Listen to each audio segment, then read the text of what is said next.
इस कल्पनाशील बजट से जहां एक तरफ पूरे देश के मध्यम वर्ग, व्यापारी, किसानों, महिलाओं, वेतनभोगी, श्रमिकों और युवाओं में खुशी की लहर दौड़ गई है, वहीं विरोधी दलों के लिए यह बजट एक भूकंप की तरह रहा है।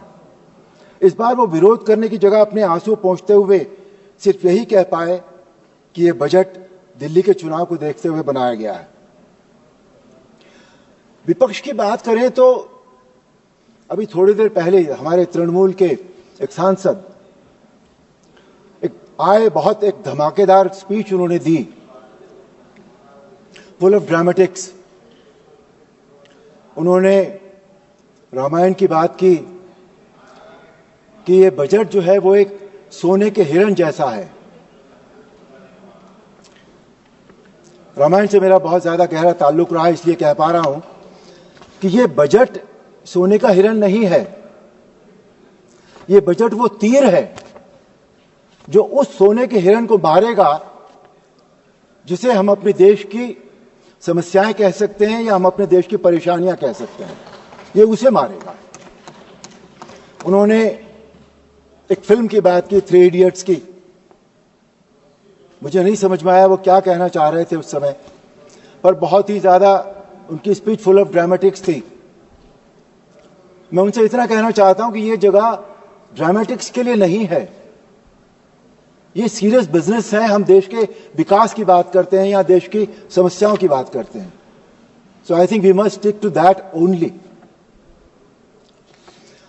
इस बजट में मध्यम वर्ग, जो हमारे देश का सबसे बड़ा वर्ग होता है, उसके लिए टैक्स में छूट की सीमा 7 लाख से बढ़कर 12 लाख करने की बात तो देश की जनता ने कभी नहीं सोची थी। शायद हम में से किसी ने भी नहीं सोची थी ये बात। इस छूट से जनता के हाथ में जो अतिरिक्त पैसा आएगा, जो देश के व्यापार व उद्योग की तरक्की की रफ्तार बढ़ाएगा। हमारे एक साथी ने बताया था भी कि आंकड़े कभी झूठ नहीं बोलते। यस, आंकड़े कभी झूठ नहीं बोलते। विपक्ष के जितने भी सदस्यों ने अपनी बात सामने रखी, उन्होंने आंकड़ों की बात नहीं की बिल्कुल भी, जबकि बजट सिर्फ आंकड़ों पर बेस होता है। I stick to that only now. किसानों की बात करें तो किसानों के लिए किसान क्रेडिट कार्ड में लोन की सीमा 3 लाख से 5,000 करना बहुत बड़ा कदम है। इससे देश में खेती की रफ्तार बढ़ेगी, किसान खेती में और अधिक धन का निवेश कर सकेंगे। खेती को एक भारी भरकम 1.37 लाख करोड़ रुपए का बजट दिया गया। देश में अन्न संकट नहीं है, लेकिन दलहन के मामले में हाथ थोड़ा तंग है। ऐसे में अरहर, उड़द और मसूर की खेती पर विशेष ध्यान देने के लिए 1,000 करोड़ रुपए से 6 वर्षीय दलहन में आत्मनिर्भरता मिशन की शुरुआत एक सराहनीय कदम है।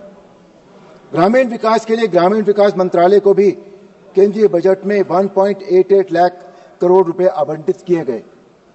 प्रमुख ग्रामीण रोजगार योजना मनरेगा के लिए 86,000 करोड़ रुपए आवंटित किए गए।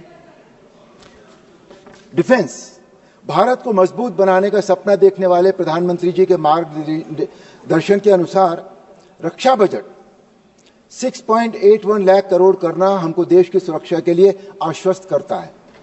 पाकिस्तानी न्यूज चैनल और यूट्यूबर भारत के इस रक्षा बजट से खौफ खाए हुए हैं। देश में उच्च शिक्षा के क्षेत्र में भारी विकास हुआ। पिछले 10 साल में एमबीबीएस की सीट 50,000 से अधिक बढ़ाई गई तथा आदरणीय प्रधानमंत्री जी के नेतृत्व में सरकार का अगले 5 वर्षों में 75,000 मेडिकल सीट बढ़ाने का और इरादा है।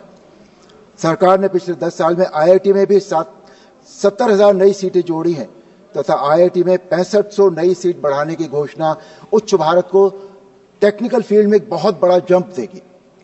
आदरणीय प्रधानमंत्री द्वारा शिक्षा क्षेत्र को प्रोत्साहन देने की नीति के अनुरूप मेरा अनुरोध है कि मेरठ के चौधरी चरण सिंह विश्वविद्यालय को केंद्रीय विश्वविद्यालय का दर्जा दिया जाए, जिससे पश्चिम उत्तर प्रदेश में उच्च शिक्षा के क्षेत्र में एक सेंटर ऑफ एक्सीलेंस बन सके।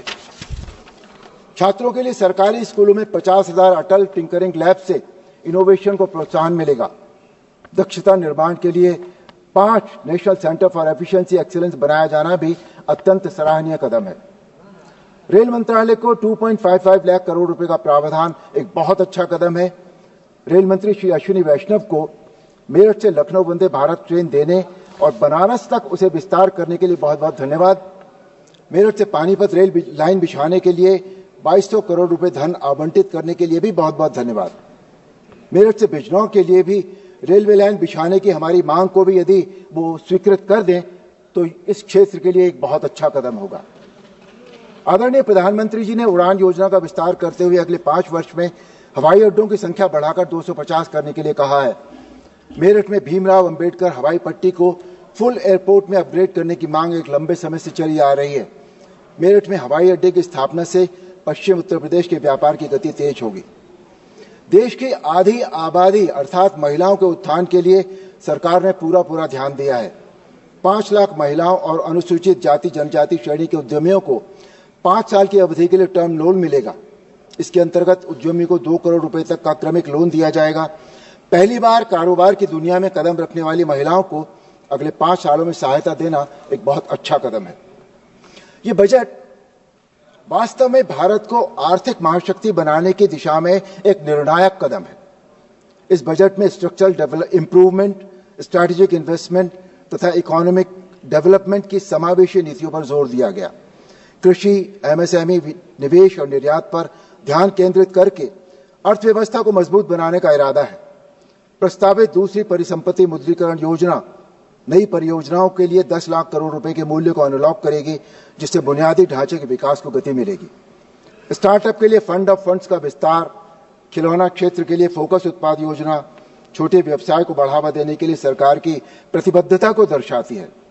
सूक्ष्म उद्योगों के लिए क्रेडिट कार्ड के विस्तार और स्टैंड अप इंडिया योजना के तहत सावधि ऋण में बढ़ोतरी से एंटरप्रेन्योरशिप तथा रोजगार निर्माण को और भी बढ़ावा मिलेगा।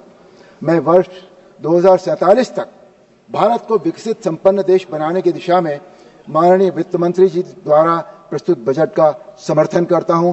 उनको बहुत बहुत अभिनंदन। माननीय प्रधानमंत्री श्री नरेंद्र मोदी जी को बहुत बहुत अभिनंदन और बहुत बहुत बधाई। जय श्री राम।